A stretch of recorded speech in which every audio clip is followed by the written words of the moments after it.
প্রিয় দর্শক, নানা ঘটনায় আমাদের জাতীয় জীবন কম্পিত প্রকম্পিত হয়, খবর তৈরি হতে থাকে। প্রতিদিনই খবর তৈরি হয়, তথ্য তৈরি হয়। আমাদের প্রতিদিনের জাতীয় জীবন একেবারে কখনো কখনো খুবই প্রভাবিত হয়। সব কিছু মিলে আমাদের এই জাতীয় জীবনের কথাগুলি নিয়ে আমাদের এশিয়ান সংবাদ বিশ্লেষণ। সবাইকে স্বাগত জানাচ্ছি আমাদের আজকের অনুষ্ঠানে। আজকে 20শে জুলাই, রবিবার, সপ্তাহের শুরুর দিন, সবার অফিসে ছুটবার তারা এই মুহূর্তে। আর ওদিকে বাংলা সনের আজকে 5ই শ্রাবণ 1432 বঙ্গাব্দ। আজকের এই সকালটিতে আমরা সবাইকে স্বাগত জানাই। আমরা জানি যে প্রতিদিন আপনারা আমাদের সঙ্গে থাকেন, আমরা বেশ কৃতজ্ঞ বোধ করি। আর প্রতিদিনের সংবাদের শুরুটা আমরা আপনাদের দিয়ে করতে চাই। প্রিয় দর্শক, যারা আমাদের সঙ্গে রয়েছেন তাদের জন্য শুভ কামনা রইল। আর চলতে চলতে যারা আমাদের সঙ্গে আসবেন তাদের জন্য অগ্রিম শুভেচ্ছা জানিয়ে শুরু করছি এশিয়ান সংবাদ বিশ্লেষণ। আমাদের সঙ্গে থাকুন এবং আমি আপনাদের সঙ্গে রয়েছি ডক্টর মঞ্জুরুল হক। দেশ রূপান্তর দিয়ে আমরা শুরু করতে চাই। দেশ রূপান্তরের প্রথম চার কলামের যে হেডলাইনটি লাল কালিতে সবচেয়ে গুরুত্বপূর্ণ সেটি বলা হয়েছে পুলিশের প্রস্তাব প্রস্তুতি ঘাটতি। এদিকে জাতীয় সংসদ নির্বাচন প্রসঙ্গ নিয়ে কথাটি এসেছে। ব্যালট রাতে না পাঠিয়ে সকালে পাঠানোর প্রস্তাব, সম্ভাব্য প্রার্থীদের আমলনামা সংগ্রহ, জনবল, যানবাহন ও আগ্নেয়াস্ত্র সংকট। মানে পুলিশের এই সংকটটি কিন্তু আমাদের এখনও কাটেনি। তার ঠিক ডান পাশে সবচেয়ে বড় করে যে হেডলাইনটি করা আছে সেটি আমরা একটু দেখব। হেডলাইনটি হচ্ছে স্বৈরাচারের ভাষা বাদ দিন। আপনারা জানেন যে গতকাল জামায়াত রাজধানীর সোহরাওয়ার্দী উদ্যানে বাংলাদেশ জামায়াতে ইসলামী জাতীয় সমাবেশ এবং নেতা কর্মীদেরকে একত্রিত করেছিল, একটি বিশাল সমাবেশ। সেখানে কথাটি বলা হয়েছে। সমাবেশে জামায়াতের আমির এই কথাটি বলেছেন, স্বৈরাচারের ভাষা বাদ দিন।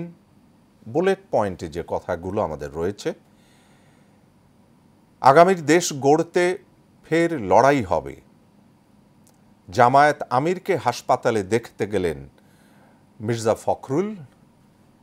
আমরা এটি প্রায় সকলেই দেখেছি। গতকালের যারা অনলাইন অফলাইন সব দিকে দেখেছেন তারা দেখেছেন যে বক্তৃতা দিতে ওঠে জামায়াতের আমির তিনি 2 দফা অসুস্থ হয়ে গেলেন, কিন্তু তারপরেও তিনি বসে বসেই তার বক্তৃতা শেষ করলেন।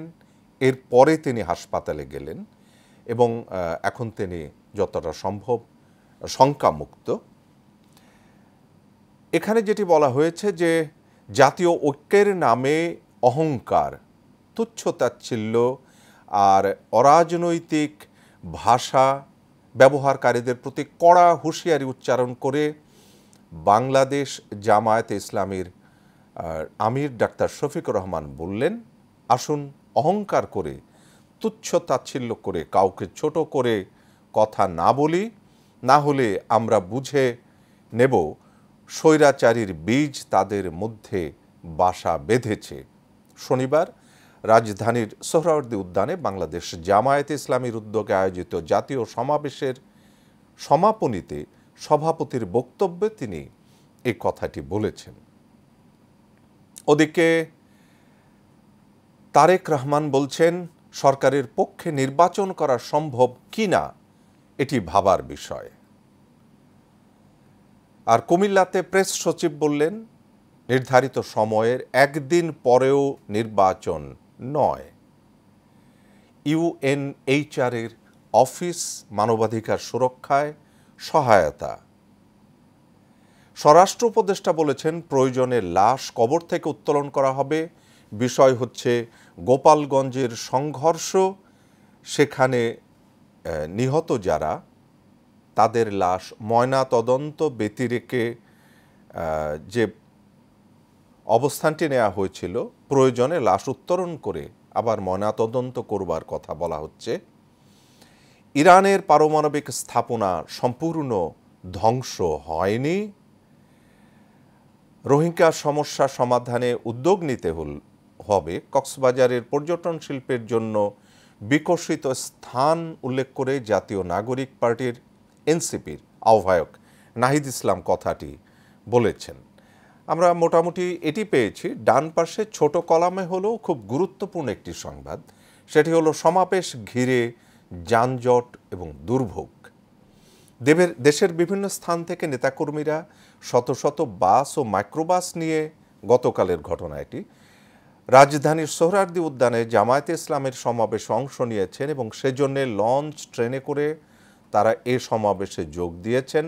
এতে গতকাল শনিবার সকাল থেকে রাজধানীর প্রবেশ মুখে বিভিন্ন সড়কে তীব্র যানজটের মুখোমুখি হয়েছে আমাদের নাগরিকরা। এরপরেই আমরা একটু প্রথম আলোর দিকে যেতে চাই। প্রথম আলোর প্রধানতম খবর হেডলাইন করেছে সবচেয়ে বেশি মৃত্যু শ্রমজীবীদের। সরকারি গেজেটে এখন পর্যন্ত শহীদ যারা জুলাইয়ের, তাদের জুলাই গণঅভ্যুত্থানের শহীদদের নিয়ে কথা। বেশি মৃত্যু শ্রমজীবী মানুষের ছিল। গুলির মুখে বুক পেতে দিয়েছিলেন শিক্ষার্থী, শ্রমজীবী সহ বিভিন্ন শ্রেণী পেশার মানুষ। অগ্রভাগে ছিলেন তরুণেরা। এটির একটি সংকলন দেয়া হয়েছে এখানে। ডান দিকে চাঁদা নিতে দেব না, দুর্নীতি সহ্য করব না, সমাবেশে জামায়াতের আমির কথাটি বলেছেন। তার নিচে পিআর পদ্ধতিতে নির্বাচন সহ 7 দফা দাবিতে সোহরাওয়ার্দী উদ্যানে সমাবেশ করল জামায়াত। বক্তৃতার সময় অসুস্থ হয়ে পড়েন দলের আমির। দলের আমিরের একটি ছবি রয়েছে একদম উপরেই, তিনি বক্তৃতা দিচ্ছেন। চকরিয়ায় এনসিপির পথসভা মঞ্চ ভেঙে দিয়েছে বিএনপি, এই খবরটি আবার গুরুত্বের সঙ্গে প্রচার হয়েছে। নিহতদের ময়নাতদন্ত না করা অগ্রহণযোগ্য, এটি একটি বিশ্লেষণ এসেছে। মামলায় জড়াতে চায় না পরিবার। গোপালগঞ্জ ইস্যু এটি। পরীক্ষার্থীদের আত্মহত্যা থামেনি, অভিমত হিসেবে এটি লেখা হয়েছে। 10 জুলাই মাধ্যমিক পরীক্ষার ফল প্রকাশের পর যে অসুবিধাগুলো হয়েছে সেখানে মোট 16 জনের আত্মহত্যার খবর নিশ্চিত করেছে। প্রিয় দর্শক, এটি আমরা এখন বেশ এটি আমরা দেখছি। পরীক্ষায় অকৃতকার্যতা, পরীক্ষায় কোনো ধরনের অসুবিধা, এসব নিয়ে আমাদের পরীক্ষার্থীরা, শিক্ষার্থীরা খুব এক ধরনের সেন্টিমেন্টাল হয়ে যাচ্ছেন এবং আত্মহত্যা করছেন। এই আত্মহত্যার প্রবণতাটি কেন, এটি খুঁজে বের করা খুবই দরকার। আর ডান পাশে বলা হয়েছে জামায়াতের ইতিহাসে সোহরাওয়ার্দী উদ্যানে প্রথম সমাবেশ, দলটির ঘোষণা আরেকটা লড়াই হবে দুর্নীতির বিরুদ্ধে। তারপরে নিচে বলা হয়েছে জামায়াত ক্ষমতায় গেলে তাদের এমপি মন্ত্রীরা সরকারি প্লট নেবেন না। প্রথম আলোর শুরুর দিকে মোটামুটি আমরা এটা পেলাম। ইত্তেফাকের দিকে যদি একটু তাকাই, ইত্তেফাকে বলা হচ্ছে একেবারে শুরুর হেডলাইনে সোহরাওয়ার্দীতে জামায়াতের বিশাল সমাবেশে ডাক্তার শফিকুর রহমান। হেডলাইনটি হচ্ছে এবার লড়াই দুর্নীতির বিরুদ্ধে, 7 দফা দাবি, যেটি বলা হয়েছে কালকে। পিআর পদ্ধতিতে জাতীয় নির্বাচন, লেভেল প্লেইং ফিল্ড নিশ্চিতকরণ, গণহত্যার বিচার, আর এদিকে রাষ্ট্রের সব স্তরের প্রয়োজনীয় মৌলিক সংস্কার, জুলাই সনদ ও ঘোষণাপত্রের পূর্ণ বাস্তবায়ন, 1 কোটিরও বেশি প্রবাসী যারা রয়েছেন তারা ভোটার, তাদের ভোটাধিকার নিশ্চিতকরণ, অভ্যুত্থানে শহীদ ও আহতদের পরিবারের পুনর্বাসন। 7টি বিষয়ের উপরে জোর দেয়া হয়েছে গতকালের বিশাল সমাবেশে তারেক রহমানের একটি তার কথাগুলি রয়েছে। শহীদদের স্মরণ সভায় তারেক রহমান। হেডলাইনটি হচ্ছে, অন্তর্বর্তী সরকার কি আদৌ নির্বাচন আয়োজন করতে পারবে? এটি রয়েছে তারেক রহমানের জিজ্ঞাসা। ডক্টর মোহাম্মদ ইউনূসের নেতৃত্বে অন্তর্বর্তী সরকারের পথে তাদের এই পক্ষে আদৌ নির্বাচন করা সম্ভব কিনা প্রশ্নটি তুলেছেন বিএনপির ভারপ্রাপ্ত চেয়ারম্যান তারেক রহমান। তা ঠিক নিচেই মির্জা ফখরুলের একটি কথা আছে, ৭১ ও স্বাধীনতার যুদ্ধ আমাদের মূল কথা। সেটি হচ্ছে সোহরাওয়ার্দী উদ্যানের সমাবেশে জামায়াতের আমির বলছেন, গণহত্যার দৃশ্যমান বিচারের দাবি তিনি তুলেছেন। বলেছেন, লড়াই হবে ফ্যাসিবাদ ও দুর্নীতির বিরুদ্ধে। বলেছেন, চাঁদা নিতে দেব না, দুর্নীতি সহ্য করব না। আর একটি খবর আছে যে মঞ্চ থেকে ঢলে পড়েন ডাক্তার শফিকুর রহমান। এটি সবাই দেখেছেন গতকালের সমগ্র টিভি নিউজ এবং অন্যান্য অনলাইনেও আপনারা দেখেছেন। এটি হচ্ছে আপার ফোল্ডের অন্যতম কথা। গণহত্যার দৃশ্যমান বিচারের দাবির সঙ্গে ভুল সিদ্ধান্তে যেন ফ্যাসিবাদ পুনর্বাসনের সুযোগ না পায়, এটি একটি খবর রয়েছে আমাদের কাছে। আলোচনা সভায় তারেক রহমান এই কথাটি বলেছেন। বুলেট পয়েন্টে রয়েছে, কিছু ঘটনায় সরকারের সক্ষমতা ক্ষেত্র বিশেষে জনমনে প্রশ্নবিদ্ধ হয়েছে। সরকারের একটি অংশের সহায়তায় কেউ কি দেশে উদ্দেশ্যমূলক পরিস্থিতি তৈরি করতে চাইছে? এটি জনমনের জিজ্ঞাসা। প্রসঙ্গ তারেক রহমানের কথা, সরকারের পক্ষে আদৌ নির্বাচন অনুষ্ঠান সম্ভব কিনা এমন প্রশ্ন বিচ্ছিন্নভাবে দেখার সুযোগ নেই।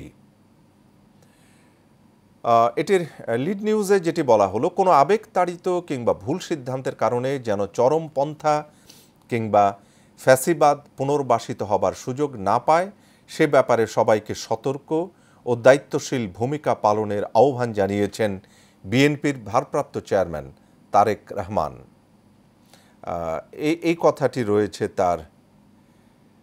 শেখ ফাহিমের ছোঁয়ায় কানাডায় 4 বারে। একটি খবর রয়েছে এক কলামে, গোপালগঞ্জে তাণ্ডব আওয়ামী লীগের ফাঁদ। এটি যুগান্তর বলছে এই কথাটি, তার বিশ্লেষণ প্রতিবেদন। গোপালগঞ্জে পতিত স্বৈরাচারের নজিরবিহীন তাণ্ডব ঘিরে নানা ধরনের প্রশ্ন উঠেছে। কেউ বলছেন এই ঘটনার সাথে জাতীয় নাগরিক পার্টির এনসিপির শান্তিপূর্ণ জুলাই পদযাত্রা এখানে এসে হোঁচট খেয়েছে। এটির এখানে বলা হয়েছে, হামলার প্লট তৈরি করা হয় বঙ্গবন্ধুর সমাধি ভেঙে ফেলার অপপ্রচারণায়। নেতাকর্মীদের প্রতিহতের ঘোষণা দেয়া হয়, দুর্বৃত্তরা রাতারাতি অস্ত্রশস্ত্রে সজ্জিত হয়, অথচ এর বিপরীতে সরকারের প্রস্তুতি ছিল দুর্বল, আইন শৃঙ্খলা বাহিনীও তেমন সক্রিয়ভাবে তাদের মাঠে দেখা যায়নি, বলছে যুগান্তর। একটি উল্লেখযোগ্য সংবাদ আমাদের কাছে যুগান্তরের পক্ষ থেকে, চকরিয়া ও চন্দনাইশে এনসিপির সমাবেশ পণ্ড। এই বিষয়টি নিয়ে কথা, পিআর বুঝুক বা না বুঝুক সংস্কার অবশ্যই হবে, নাহিদ ইসলামের কথা এটি। কক্সবাজার শহরে পাবলিক লাইব্রেরির ময়দানে শনিবার পথসভায় বক্তৃতা করেছেন এনসিপির আহ্বায়ক নাহিদ ইসলাম। এখানে তিনি বলেছেন, সালাউদ্দিনকে গডফাদার বলায় উত্তেজনা তৈরি হয়েছে। পিআর বুঝুক বা না বুঝুক সংস্কার অবশ্যই হবে। এখানে লিড নিউজে যেটি বলা হয়েছে, জাতীয় নাগরিক পার্টি এনসিপির মানুষ দীর্ঘদিন ধরে সংস্কার ও বিচারের অপেক্ষায় রয়েছে বলে বলেন আহ্বায়ক নাহিদ ইসলাম। কেউ পিআর বুঝুক বা না বুঝুক, মানে সংখ্যানুপাতে যে প্রতিনিধিত্ব সংসদে সেটি পিআর, তা বুঝুক বা না বুঝুক সংস্কার অবশ্যই হবে বলে তিনি বলেছেন। কারণ জনগণ সংস্কার চায় এবং এটাই দেশের উন্নতির একমাত্র পথ। তাই মাসেই জুলাই ঘোষণাপত্র প্রকাশ করতে হবে বা করা উচিত। এটি আমরা পেয়েছি যুগান্তরে। আসুন একটু আমাদের সময়ের দিকে তাকাই। আমাদের সময়তে প্রধান সংবাদ বলা হয়েছে, নির্বাচন পেছানোর ইস্যু হতে পারে আইন শৃঙ্খলা, শঙ্কার মধ্যেও আশা দেখছে বিএনপি।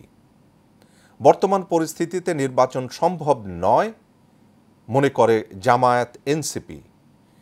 নির্বাচনের বিকল্প পথ কারো কাছে নেই। অধ্যাপক মাহবুবুল্লাহ বলেছেন, নির্বাচন না হলে রাজনীতি শেষ হয়ে যাবে। অধ্যাপক দিলারা চৌধুরীর কথা এটি। আমরা দেখছি যে আমাদের সময়ের এই সংবাদটির পাশাপাশি আরও কিছু সংবাদ, ভুল সিদ্ধান্তে যেন পুনর্বাসিত না হয় ফ্যাসিবাদ, 16ই জুলাইয়ের পরে আন্দোলন কোটা সংস্কারের ছিল না, জুলাই শহীদদের স্মরণ সভায় এটি বলা হয়েছে। নিঃশ্বাস নেয়ার জায়গা সংকুচিত অনুভব করি, দেবপ্রিয় ভট্টাচার্যের কথা এটি। এবার প্রস্তুতি নিয়ে যুক্তরাষ্ট্রে যেতে চায় বাংলাদেশ টিম। কেন সেটি? যুক্তরাষ্ট্রের সঙ্গে শুল্ক চুক্তিতে সব পক্ষের মত নিচ্ছে বাণিজ্য মন্ত্রণালয়। আন্তঃমন্ত্রণালয়ের বৈঠক আজ চ্যালেঞ্জ হয়ে দাঁড়িয়েছে প্রতিযোগিতার স্বল্প শুল্ক। এটি নিয়ে মানে বাংলাদেশ যে কোনোভাবেই বাংলাদেশ যুক্তরাষ্ট্রের সঙ্গে একটি পারস্পরিক বিনিয়োগ রাখতে চায় এবং কোনো রকমের সেখানে অসুবিধায় পড়তে চায় না। প্রাথমিক শিক্ষা সংস্কারের একগুচ্ছ উদ্যোগ। আমরা একটু প্রাথমিক শিক্ষা সংস্কারের দিকে যাব।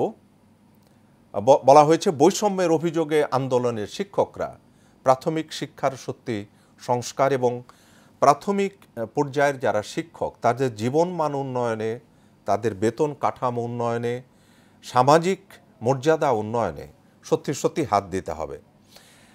বাংলাদেশে প্রাথমিক শিক্ষার একদিকে যেমন সংস্কারের ছোঁয়া, তেমনি মাঠ পর্যায়ে শিক্ষকদের আন্দোলন থেমে নেই। আমরা বিশ্বাস করি যে এই সমস্যার সমাধান হবে। প্রিয় দর্শক, শেষ করতে হচ্ছে। আমাদের হাতে যা ছিল আজকের সংবাদপত্র, তাতে মোটামুটি আমরা প্রথম কথাগুলো, উল্লেখযোগ্য কথাগুলো জানিয়ে দিতে পেরেছি।